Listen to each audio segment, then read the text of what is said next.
வணக்க மக்களே, நாம் இந்த ஆரோக்கியமான பதிவில் எலும்புகளை பலப்படுத்திக் கொள்ள என்னென்ன மாதிரியான ஆரோக்கியமான உணவுகளை எடுத்துக்கொள்ளணும் அப்படின்னு பற்றி பார்க்க போகிறோம். ஸோ இன்றைய தலைமுறையினர் எலும்பு சார்ந்த பலவிதமான பிரச்சனைகளால் இளைய தலைமுறை அவதிப்படுறாங்க.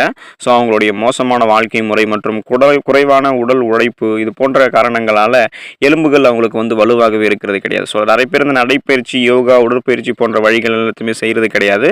எலும்புகளுக்கு ஆரோக்கியம் தரக்கூடிய ஊட்டச்சத்து அளிக்கக்கூடிய உணவுகளை சாப்பிட்றதும் கிடையாது. இதனால தான் அவங்களுக்கு எலும்புகள் சார்ந்த ஆஸ்டியோபோரோசிஸ், எலும்பு மெலிவு நோய் போன்ற பலவிதமான பிரச்சனைகள்லாம் ஏற்படுது.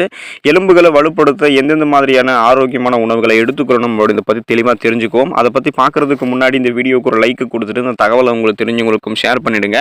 இது அவங்களுக்கும் பயனுள்ளதாக இருக்கக்கூடிய ஒரு ஆரோக்கியமான பதிவு தான். இது போன்ற அப்டேட்ஸ்களை நீங்கள் தொடர்ந்து பார்க்குறதுக்கு நம்மளுடைய ஹெல்த் நியூஸ் தமிழ் சேனலை சப்ஸ்கிரைப் பண்ணி வச்சுக்கோங்க. பக்கத்தில் இருக்கக்கூடிய பெல் பட்டனையும் கிளிக் பண்ணி ஆல் அப்படின்ற ஆப்ஷனையும் மறக்காமல் செட் பண்ணி வச்சுக்கிட்டீங்க அப்படின்னா நான் போடக்கூடிய எல்லா அப்டேட்ஸும் உங்களுக்கு நோட்டிஃபிகேஷன் அடிக்கடி சேரும். சரிவாங்க மக்களே, இப்போ வீடியோக்குள்ளே போயிடலாம்.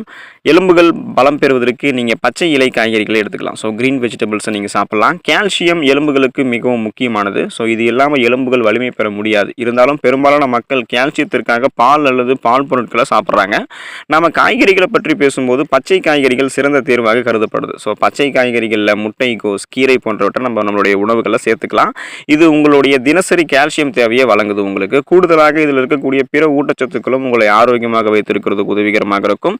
ஸோ இந்த பச்சை இலை காய்கறிகள் இருக்கக்கூடிய கால்சியம் சத்தும் நம்மளுடைய எலும்புகளை பலப்படுத்த ஆரம்பிக்கும். ஸோ கிரீன் வெஜிடபிள்ஸை நம்மளுடைய எலும்புகள் பலம் பெறுவதற்கு எடுத்துக்கலாம். டர்னிஃப் எலும்புகளுக்கு நன்மை பயக்கும். ஸோ டர்னிஃப் அப்படின்றது என்ன அப்படின்னா சிவப்பு முள்ளங்கி வகையை குறிக்கும்.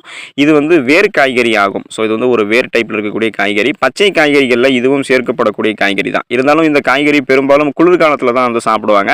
டர்னிஃப் கீரை எலும்புகளை வலுப்படுத்துறதுக்கு உதவிகரமாக இருக்கும். ஸோ இந்த டர்னிங் அப்படின்னு சொல்லக்கூடிய இந்த காய்கறிகள், அதாவது சிவப்பு முள்ளங்கியில் கால்சியம் அதிக அளவில் காணப்படுது. வயதானவர்கள் மட்டுமில்லாமல் இளைஞர்களும் குழந்தைகளும் எலும்புகளை வலிமையாக்குறதுக்கு இந்த சிவப்பு முள்ளங்கியை உங்களுடைய உணவுகளை நீங்கள் சேர்த்துக்கலாம். உங்களுடைய எலும்புகள் பலம் பெற ஆரம்பிக்கும். எலும்புகளை பலப்படுத்த நீங்கள் ஸ்வீட் பொட்டேட்டோ நீங்கள் எடுத்துக்கலாம். ஸோ ஸ்வீட் பொட்டேட்டோ அப்படின்னா கண்டிப்பாக அது பார்த்தீங்கன்னா சர்க்கரை வள்ளிக்கிழங்கு தான். நேஷனல் ஸ்பைன் ஹெல்த் ஃபவுண்டேஷனுடைய கூற்றுப்படி ஸ்வீட் உருளைக்கிழங்கு, அதாவது பார்த்தீங்கன்னா சர்க்கரை வள்ளிக்கிழங்கு எலும்பு ஆரோக்கியத்திற்கு ஒரு சிறந்த ஆதாரம் அப்படின்னு சொல்கிறாங்க. இது முதுகுத்தண்டுக்கு குறிப்பாக நன்மை பயக்கும். ஸோ அது முதுகுத்தண்டு எலும்புகளுக்கு ரொம்பவே பார்த்தீங்கன்னா ஸ்ட்ராங்காக கொடுக்கும். உண்மையில் இதில் இருக்கக்கூடிய விட்டமின் ஏ பார்த்தீங்கன்னா கோலோஜன் உற்பத்தியில் மிக முக்கிய பங்கு வகிக்குது. இதில் இருக்கக்கூடிய புரோட்டீன் முதுகெலும்புக்கு ஒரு கட்டமைப்பையும் ஆதரவையும் கொடுக்கக்கூடியது. விட்டமின் ஏ தவிர இதில் இருக்கக்கூடிய விட்டமின் சி உயிர் சத்து அப்படின்னு சொல்லுவோம். ஸோ இது எலும்புகளை வலிமையாக்கவும் குருத்தெலும்புகளை ஆரோக்கியமாக வைத்திருக்கிறதுக்கும் உதவிகரமாக இருக்குது. ஸோ சர்க்கரை வள்ளிக்கிழங்கை எலும்புகள் பலம் பெறுவதற்கு நீங்கள் எடுத்துக்கலாம். ஃப்ரக்கோலி உங்களுடைய மூட்டு வலியை போக்கும். ஸோ ஹெல்த் லைனில் வெளியிடப்பட்டிருக்கக்கூடிய கட்டுரையின்படி எலும்புகளை ஆரோக்கியமாக வைத்திருக்கிறதுக்கு ஃப்ரக்கோலி உதவிகரமாக இருக்குது. எலும்புகளை வலுப்படுத்த உதவக்கூடிய பல ஊட்டச்சத்துக்கள் இந்த ஃப்ரக்கோலியில் இருக்குது. இது மட்டும் இல்லாமல் மூட்டு வலி போன்ற எலும்பு தொடர்பான நோய்களை தடுக்கிறதுக்கு ஃப்ரக்கோலி உதவிகரமாக இருக்குது. ஃப்ரக்கோலி விட்டமின் கே மற்றும் கால்சியத்தினுடைய நல்ல மூலம். ஸோ இது இரண்டு கூறுகளுமே எலும்புகளை வலுவாகவும் ஆரோக்கியமாகவும் வச்சிருக்கிறதுக்கு உதவிகரமாக இருக்குது.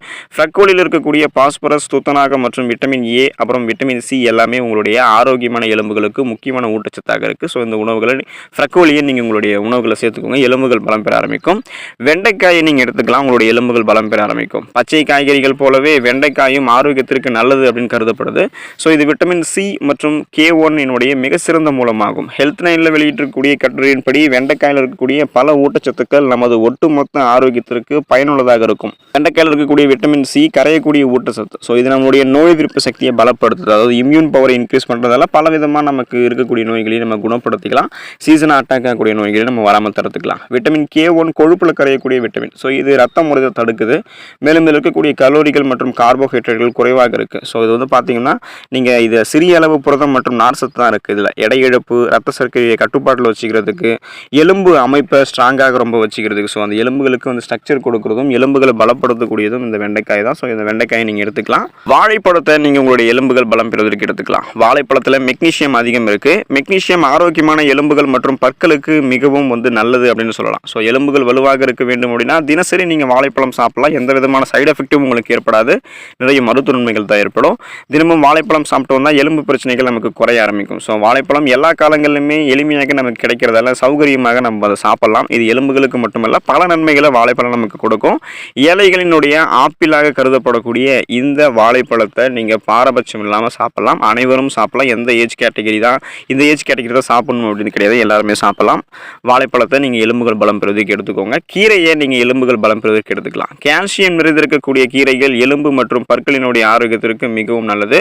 ஒரு கப் வேக வைத்த கீரை உடலுக்கு தினசரி தேவையான கால்சியத்தை 25% உங்களுக்கு வழங்குது. ஸோ இந்த கீரை இலைகளில் இருக்கக்கூடிய நார் சத்து, விட்டமின் ஏ மற்றும் இரும்பு சத்து இது எல்லாமே வந்து பார்த்தீங்கன்னா உங்களுடைய எலும்புகளை பலப்படுத்தும். இதை நீங்கள் சாப்பிட்றதால உங்களுடைய உடலுக்கும் எலும்புகளுக்கும் சரியான ஊட்டச்சத்து கிடைக்கும். ஸோ இதே போல் கீரைகளில் உங்களுக்கு பல நன்மைகளும் நிறைந்திருக்கு. உங்களுடைய உடலை வலுப்படுத்தக்கூடிய சக்தி கீரைக்கு இருக்குது. எலும்புகளை பலப்படுத்திக் கொள்வதற்கு நீங்கள் கீரையை எடுத்துக்கோங்க. நட்ஸ் வகைகளை நீங்கள் உங்களுடைய எலும்புகள் பலம் பெறுவதற்கு எடுத்துக்கலாம். நட்ஸ்களிலும் கால்சியம் சத்து இருக்குது. எலும்புகளினுடைய ஆரோக்கியத்திற்கு தேவையான மெக்னீசியம் மற்றும் பாஸ்பரஸ் சத்துக்களும் இருக்குது. மெக்னீசியம் எலும்புகளில் கால்சியத்தை உறிஞ்சுவதற்கு உதவிகரமாக இருக்குது. வயதாகும் போது கூட எலும்புகள் வலுவாக இருக்கிறதுக்கு நட்ஸ் சரியான ஊட்டச்சத்தை உங்களுக்கு அளிக்கும். இவற்றை தொடர்ந்து நீங்கள் அதாவது இந்த நட்ஸை தொடர்ந்து நீங்கள் சாப்பிடும் போது உங்களுடைய எலும்புகள் வலுவடைவதோடு பல ஆரோக்கிய நன்மைகளும் உங்களுக்கு கிடைக்கும். பால் பொருட்களை நீங்கள் உங்களுடைய எலும்புகள் பலம் பெறுவதற்கு எடுத்துக்கலாம். ஸோ பால், தயிர் மற்றும் சீஸ்னால் வெண்ணெய் போன்ற பொருட்களில் கால்சியம் அதிகமாக நிறைந்திருக்கு. எலும்புகளினுடைய வலிமைக்கும் அமைப்புக்கும் சிறந்த விட்டமின் தேவையா அப்படின்னு பார்த்தீங்கன்னா தேவைதான். ஸோ அது வந்து தினமும் ஒரு கப் பால் மற்றும் ஒரு கப் தயிர் நீங்கள் சாப்பிட்டதாலே கிடைக்கும். பால் பொருட்களை கண்டிப்பாக உங்களுடைய உணவுகளை சேர்த்துக்கொள்வது நல்லது அப்படின்றத உணவு நிபுணர்கள் குறிப்பிடுறாங்க. நீங்கள் பால் பொருட்களை எடுத்துக்கோங்க. ஸோ உங்களுடைய எலும்புகள் பலம் பெற ஆரம்பிக்கும். ஆரஞ்சு பழத்தை நீங்கள் எலும்புகள் பலம் பெறுவதற்கு எடுத்துக்கலாம். புதிய ஆரஞ்சு சாறு உடலுக்கு கால்சியம் மற்றும் விட்டமின் டி ஆகியவற்றை வழங்குது. ஸோ இது எலும்புகளை வலுவாக்குறதுக்கு உதவிகரமாக இருக்கும் இந்த சத்துக்கள் எல்லாமே. ஸோ இந்த பழங்கள் மற்றும் பழச்சாறுகள், அதாவது ஆரஞ்சு பழத்தை நீங்கள் சாப்பிட்றது, ஆரஞ்சு பழத்தை ஜூஸாக குடிக்கிறது, இது எல்லாமே வந்து ஆஸ்டியோபோரோசிஸ், எலும்பு மெலிவு நோய், மூட்டு வலி போன்ற எலும்பு சார்ந்த பலவிதமான பிரச்சனைகளை குறைக்கும், வராமலும் தடுக்கும், எலும்புகளுக்கு ஆரோக்கியம் தரும். ஸோ இந்த உணவுகளை தொடர்ந்து சுழற்சி அடிப்படையில் உங்களுடைய உணவு பட்டியலை நீங்கள் சேர்த்துக்கோங்க. இதில் இருக்கக்கூடிய மருத்துவமைகளை பெற்று எலும்புகளை நீங்கள் ஆரோக்கியமாக பாதுகாத்துக்கோங்க, பலம் பெற வச்சுக்கோங்க. அடுத்த ஆரோக்கியமான பதிவில் சந்திப்போம். நன்றி மக்களே.